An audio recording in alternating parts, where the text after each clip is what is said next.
सुन ले मोर गोहार महामाई, सुन ले मोर गोहार। हे जग जननी हो,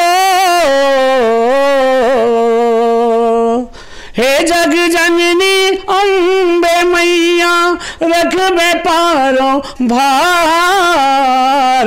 सुन ले मोर गोहार महामाई, सुन ले मोर गोहार। मैं तो यही कहना चाहूँ कि आने वाले जितने भी नवयुवक भाई मन गात है, बढ़िया गात है, अच्छा बजात है और गाना बजाना तो चाहिए ही, लेकिन हमार जो पारंपरिक चीज़ है, सभ्यता है, एला बिगाड़े झन।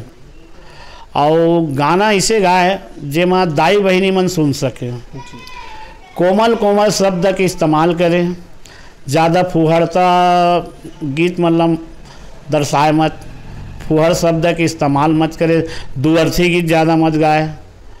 कर्मा ददरिया सुआ पंथी एमन लगाए। हमारे छत्तीसगढ़ में अनेकों गीत आवे, भरमार पड़े छत्तीसगढ़ में, गीत के कोई कमी नहीं है और यहाँ भंडार पड़े है। वैसे चीज़ लगाओ जो दाई बहनी सुन सके, भाई बहनी मन सुन सके, तो आपके भी नाम हुई, हमारे छत्तीसगढ़ के भी नाम हुई और आप आशीर्वाद भी मिली। यही कहना चाहूँ भैया।